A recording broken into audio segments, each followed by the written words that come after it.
월급이 82만 원이었어요. 대한민국 여성으로서는 다 희망하는 자리였어요. 네, 미국을, LA를 1년 4번? 너무 재밌었어요. 네, 안녕하세요. 한마음 이민법인 대표 김미연입니다. 안녕하세요. 한마음 이민법인 공동대표이고요. 그리고 북미법인 대표 이민 컨설턴트이면서 한국과 북미법인을 왔다 갔다 양쪽을 근무하고 있는 김규선이라고 합니다. 지금 하시는 일에 대해서 조금씩 구체적으로 소개 좀 해주실 수 있을까요?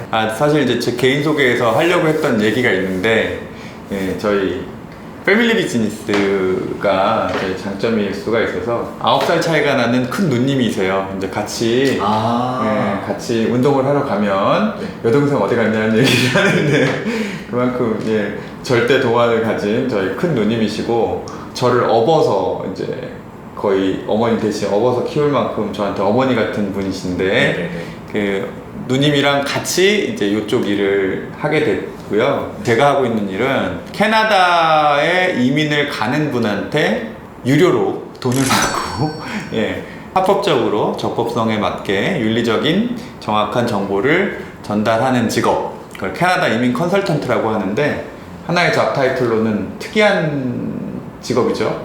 네네. 사람들, 시청자분들이 되게 생소하게 느끼실 수도 있을 것 같아요. 처음 듣는 분이 99.9%.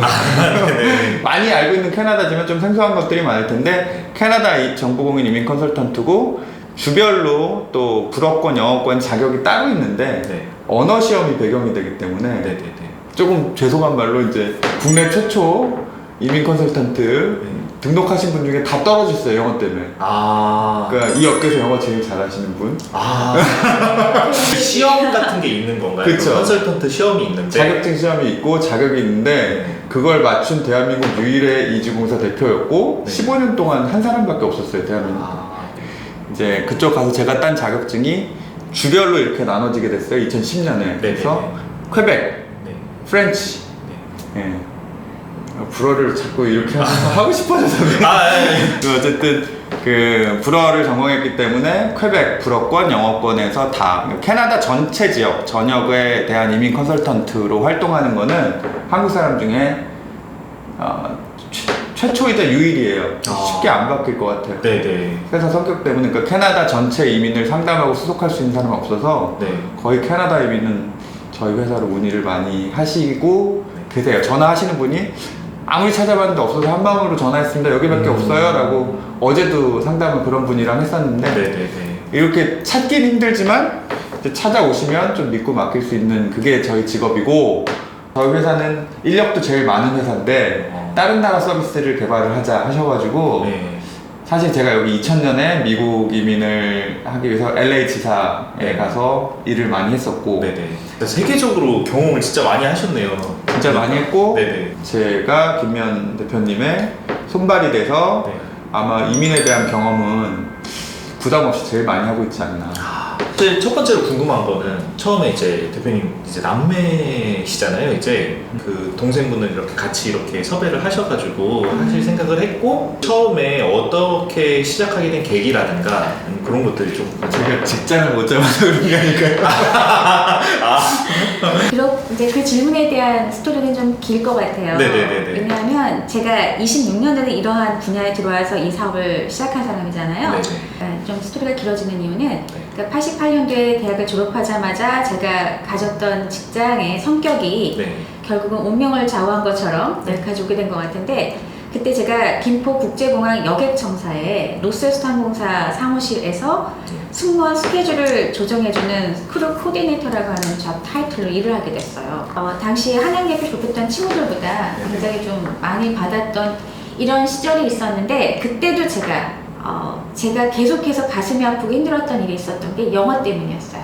제가 그 당시에 그 외국계 회사에서 다들 영어를 잘하시는지 아니면 잘하는 걸 보였는지 모르지만 그 많은 사람들 속에서 제가 계속해서 답답했던 게 영어였고, 그래서 영어 공부를 하기 위해서 퇴사를 하고 그래서 이제 연세대학교하고 서울대학교 양쪽에 그 영어교사 자격증 코스가 있는 대학원이 있어요. 그래서 그 두 대학원을 지원하려고 그만두고 공부를 했는데 도저히 서울대학을 지원할 자신은 없었어요.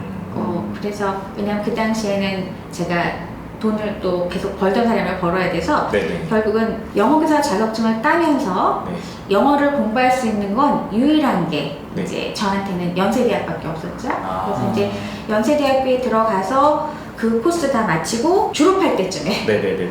저한테 캐나다 대사관에서 근무할 기회가 생겼어요. 오, 그건 또 어떻게. 제 친구가 네. 캐나다 대사관 근무하고 있었어요. 다 인맥이더라고요. 맞습니다. 딴 게 없더라고요. 인맥이 되게 좋으신데요? 저는 실제로는 금수저. 혹시. 실제로는 캐나다 대사관 근무는 실제로 저도 인맥으로 들어갔지만 네. 저도 그 캐나다 대사관 근무를 그만두고 이민업계에 업계 이제 전문 번역사로 이렇게 취업을 하려고 할 때 네. 그 자리가 너무 아까운 자리예요. 네네. 대한민국 여성으로서는 다 희망하는 자리였으니까 네네. 그 희망하는 그 자리의 기회를 저는 그만두고 이제 우리 그 당시에 캐나다 대사관이 네네. 무교동 코롱 빌딩에 네네. 있었어요.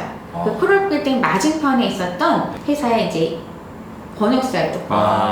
근데 그 당시 제가 캐나다에서 너무 놀랬던 건 88년도부터 이제 91년도까지 제가 받았던 급여가 월급이 82만 얼마였어요. 그 당시에 캐나다에서 근무하는 저보다 먼저 들어온 친구들도 전부 다 80만 원대였어요, 월급이. 저희 같은 이제 5년 된 사람, 10년 된 사람, 뭐 이런 여자 직원들 급여를 보면 네네네. 어떤 오피서의 위치로 올라가기 전까지는 그렇게 좀 작더라고요. 제가 결국은 첫 직장을 통해서 영어에 대한 한계를 느끼고 공부를 더 하겠다고 국내에서 할 수밖에 없었던 건 네. 시집도 안 간 딸을 바깥으로 내보내는 건 우리 엄마 사전에는 상상도 못하게 되니까 그래서 국내에서 공부를 하고 그래서 이제 공부하고 나니까 또 이런 또 캐나다 대사관에 어떤 기회가 생겼고 네네. 저도 꿈꿨던 직장 중에 하나니까 들어갔다가 실은 이민회사라는 데 관심을 갖게 된 건 그 당시에 제가 같이 근무했었던 그 팀이 직원들이 근무했던 팀이 이민비자과가 같이 있었어요. 이민비자과랑 상무과에 근무하셨는데 상무과랑 같이 근무를 하니까 옆에서 계속 옆에서 이제. 계속 이민하고 있으니까 네네네. 비자 막 찍어주고 있으니까 네네네. 저렇게 많이 오는구나 이게 알았겠지. 혼자서 상상한 건데 이 영사님이랑 그 한국인 우리 그 신청자가 인터뷰하는 것도 몇 번 지켜봤고 네. 또 화장실을 나가다 보면은 그걸 대기하고 계시는 분들 만나요. 근데 대기하시는 분 내가 대사관 안에서 나오니까 막 제 손을 붙잡고 제가 막 좀 떨려서 그러는데 뭐 제가 주의할 점 없나 이런 거 물어보시기도 하고 진짜 처음이니까 안 떨어지면 어떻게 해야 그러니까 되는지. 그 자리에 오신 분들의 그 간절함을 네. 화장실 왔다 갔다 하면서 그 간절함을 지켜보면서 안심시켜드리는 어떤 상황들도 있었고 그리고 인터뷰하는 모습을 우연히 지나가다 보면 문 안에서 보이면 그것도 지켜보기도 하고 네. 이러면서 조금 흥미로웠어요. 부서는 달랐지만 네. 이 이민국이 한 이민비자과가 있고 상무과가 있고 네네. 이제 뭐 저는 행정관이신 그 당시에 여자분이 굉장히 좋으셨는데 그분이 저를 좀 많이 아껴주셔서 지금도 되게 고마운데 많이 아껴주셨던 그분 때문에 제가 더 일하고 싶었지만 더 일을 했었으면 어땠을지 지금 상상은 잘 안 되지만 아마 지금 거기 남아있는 누군가처럼 됐겠죠? 네네. 아까 그래서 어떻게 처음에 이제 네, 그 그렇죠. 회사를 만들게 되는지. 자, 그 캐나다 대사관을 그만두고 나오면서 이제 우리 이민관이 거기 그 당시 그 대사관에 근무하셨던 이민관님도 이런 일 한번 해보라고 제안을 좀 해주셨었어요. 그래서 이미그레이션 에이전시를 한번 해봐라라고 하셨는데 네. 그 당시엔 제가 그냥 흘려들었거든요. 네. 근데 그냥 또 오퍼가 들어왔어요. 저기 바로 맞은편에 있는 이민회사에서 번역사를. 근데 85만 원 정도 받았던 급여를 이제 100만 원 이상을 주는 걸로 하시니까 급여에 대한 금액도 좋았지만 15만. 번역사라고 하는 그 잡 타이틀이 좋았어요. 영어에 대한 극복하지 못하는 어떤 한계점을 계속 느끼다 보니까 네. 또 이민 신청용, 유학 신청용 서류들이 한국 서류들이 들어와요. 그럼 들어오면 그 서류들을 번역하는 일이었어요. 네네. 근데 이런 번역을 하면서 제가 정말 재밌었던 건 그 당시 호적등본인데요. 네. 호적등본에는 결혼을 10번 하면 10번 한 기록이 다 나와요. 언제 어디서 누구랑 이런 게 다 나오고 이런 거 나오는데 그러니까 제가 어떤 한 가족사를 이 서류로 다 한 가족의 재산을 서류로 다 어떤 한 분의 범죄 기록까지 제가 서류로 다 알게 되면서 번역을 하다 보니 네. 이 이민회사의 번역사라는 직업 자체가 어떤 한 가족의 모든 것을 서류로 파악하는 직업이었던 거죠. 지금 이런 그렇죠, 인터뷰 그렇죠. 같은 느낌을 네네네. 서류를 하면서 이제 받으셨던 맞아요. 거죠. 네, 그래서 저는 이제 그 서류를 통해서 사람들을 알게 되다 보니 인생에 대해서 좀 흥미가 처음에 저는 인생이라는 걸 생각할 나이도 아니었고 네네. 그냥 공부 열심히 하고 좋은 직장 다니고 그 다음에 또 더 발전하고 싶은 개인적인 욕심에 또 직장을 옮기고 스스로 계속 부족함에 막 뭔지 모르게 더 잘해야 될 것 같은 어떤 그런 이렇게 뭐죠? 그런 감정을 뭐라 그래야 되지? 저를 그냥 계속 긴장시켰던 것 같아요. 네, 계속 채찍질하는 네. 거죠. 스스로를 더 맞아요. 열심히. 네. 제가 부족한 어떤 순간순간에 대한 이 감정이 되게 힘들어요.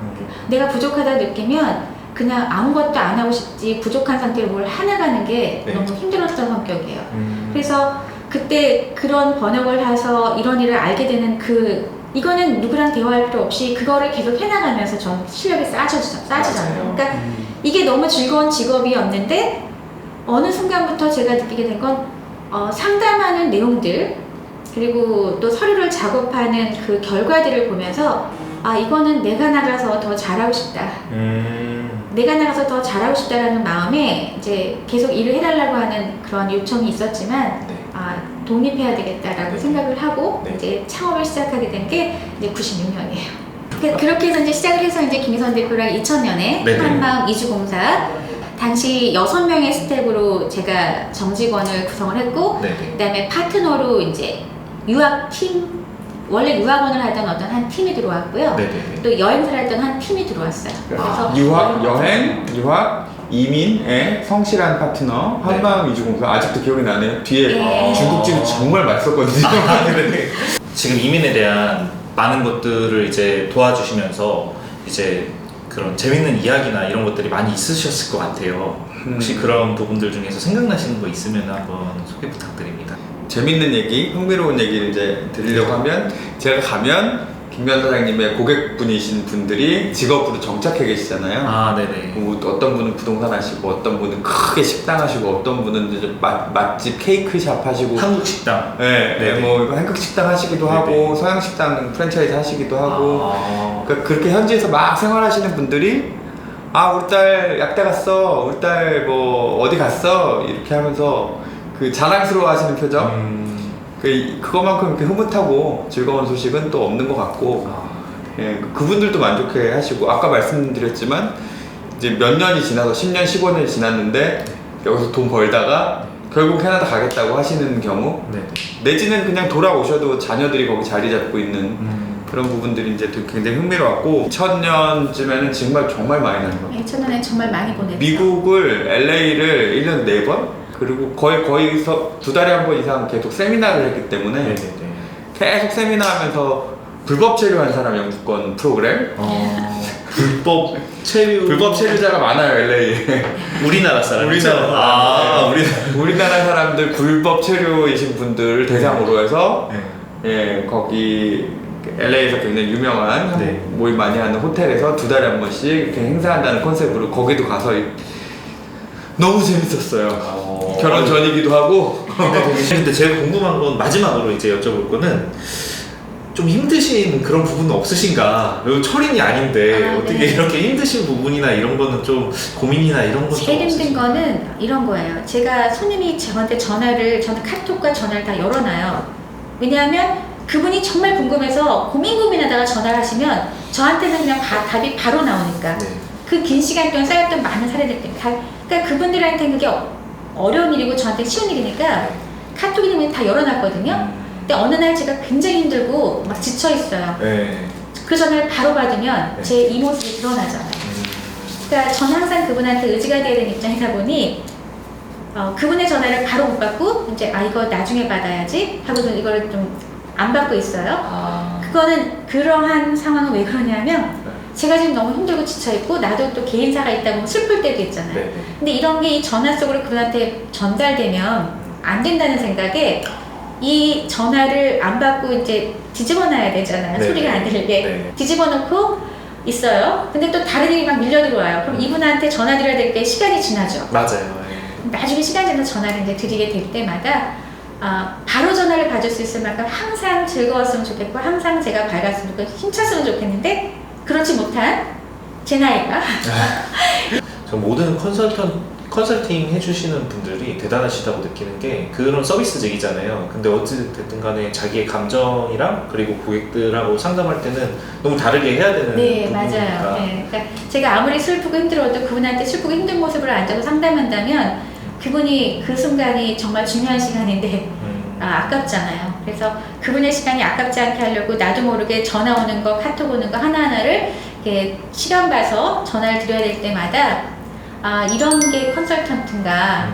왜냐하면 나한테 너무 많은 걸 의지하시게 될 수밖에 없잖아요. 근데 네. 특히 그게 이민이잖아요. 네네. 근데 이렇게 힘없이 막 지쳐있는 사람한테 뭐 상담하다 보면 그분도 혹시라도 불안해지실 수 있을까봐. 그러니까 내 클라이언트들이 내 행동 하나, 내 언행 하나에 불안해할까봐 그 불안해하지 말라고 내 인생을 조정해야 되는 거. 맞아요. 근데 직업적으로는 정말 이 분야에서 정말 되게 잘 너무 해주시는 것 같아서 되게 시청자분들도 너무 좋아하실 것 같습니다.